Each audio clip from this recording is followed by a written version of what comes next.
अच्छा खासा चलता फिरता आदमी जो दौड़ सकता है, भाग सकता है, मगर वह दौड़ता नहीं, जरूरत पड़ने पर भागता भी नहीं। चलते समय अजीब तरह से लहरा कर चलता है और बातों में ऐसी नाजो नजाकत कि आप सोच में पड़ जाते हैं कि इतनी नाजो नजाकत से तो आजकल कोई लड़की भी बात नहीं करती है।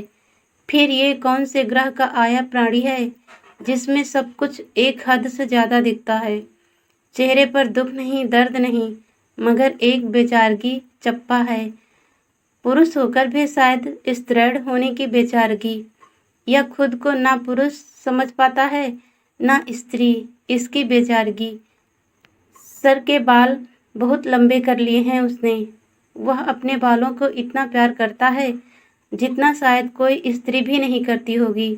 दिन भर वह अपने बालों को संवारने धोने में लगा रहता है। अगर कोई उसे उपहार देता है तो वो बहुत खुश होता है। कपड़े भी लड़कियों वाले पहनता है। क्रीम, लिपस्टिक, पाउडर, तेल, अच्छे साबुन, शैम्पू उसके लिए अनमोल उपहार हैं।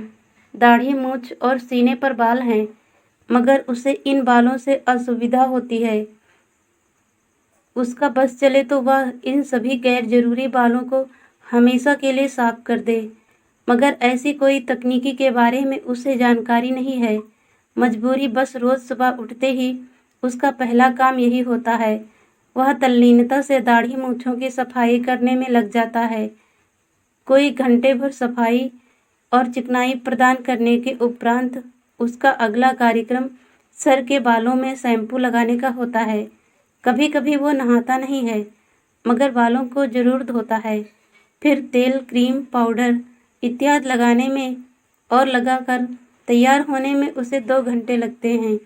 ये तेल, पाउडर, शैम्पू, साबुन, क्रीम और उसके खाने पीने का इंतजाम वे लोग करते हैं जो उसे हमेशा अपने पास बैठा कर रखते हैं और उसके साथ सोते हैं।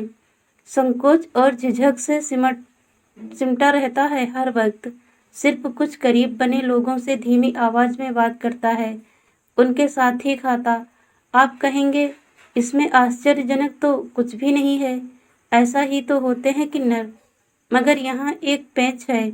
किन्नर होते होंगे ऐसे, मगर वह एक किन्नर नहीं है, पुरुष है और किन्नर बन कर रहने के लिए मजबूर है। बक्सर केंद्रीय कारागार में इस शख्स से मिलना मेरे मन को सवालों से बेचैन किए जा रहा था।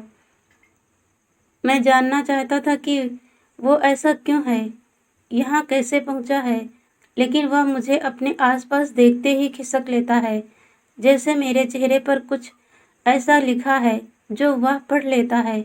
वह नहीं चाहता कि उसके जीवन की परतें उखाड़ी जाएं। मैं भी नहीं चाहता उसे परेशान करना, मगर मेरे मन में तमाम सवाल हैं जो मुझे बेचैन किए हुए हैं। मैं उससे नफरत करता हूँ शायद, पर फिर भी उसमें कुछ है जो मेरे मन में जिज्ञासा उत्पन्न करता है। किसी ने उसे बताया होगा कि मैं पढ़ने लिखने वाला आदमी हूँ, अपनी दुनिया में मस्त रहता हूँ।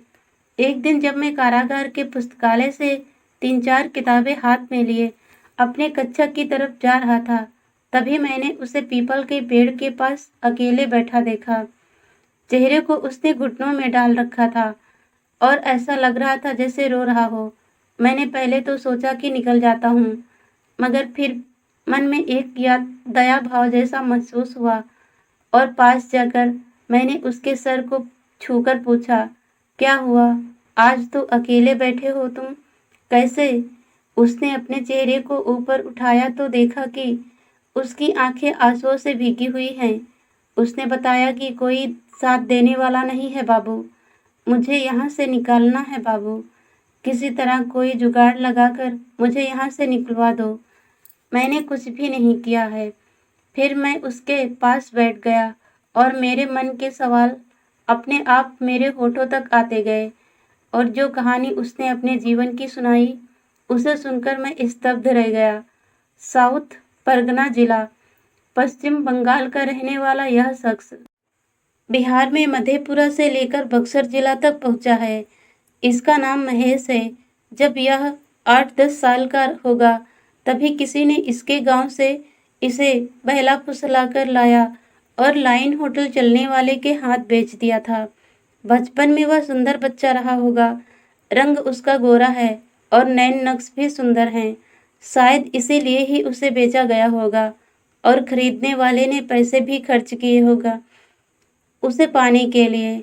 लेकिन उस समय से लेकर अभी 36 साल का हो चुका महेश एक हाथ से दूसरे हाथ में बेचा जाता रहा। जिस तरह की घटनाएं उसके साथ घटी हैं वह दिल को दहला देने वाली हैं। एक 8-10 साल के बच्चे को अप्राकृतिक यौनाचार के लिए मजबूर करना और धीरे धीरे उसे इसी कुकृत्य के लिए अभ्यस्त कर देना समाज के कुरूपता को दर्शाता है। साथ ही उसके साथ घटी हुई घटनाओं को आज के संदर्भ में देखते हुए ऐसे हजारों बच्चे जो अपने घर से गायब हो जाते हैं उनके साथ क्या क्या होता होगा, यह सोचकर मन कांप उठता है। एक बच्चे को ऐसी दुनिया में रखना कि हाथ पैर होते हुए भी उस दुनिया से बाहर उसे कोई और दुनिया नहीं दिखे।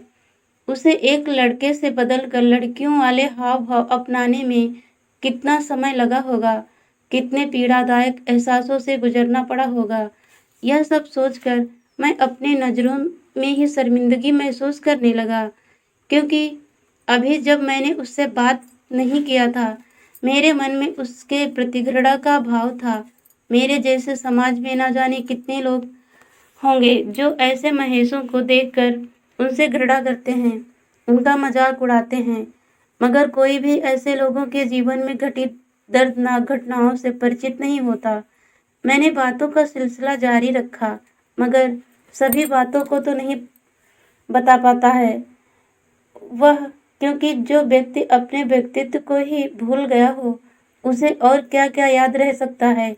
घर परिवार होगा कहीं, पैदा करने वाले माँ बाप भी होंगे, मगर भूल चुका है वह अपने परिवार को।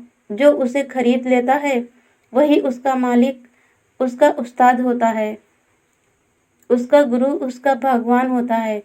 वह काम करता है मगर उसके काम करने की मजदूरी नहीं मिलती, बस खाना पहनना और उसी उस्ताद के साथ सो जाना, इतनी सी ही उसकी जिंदगी है।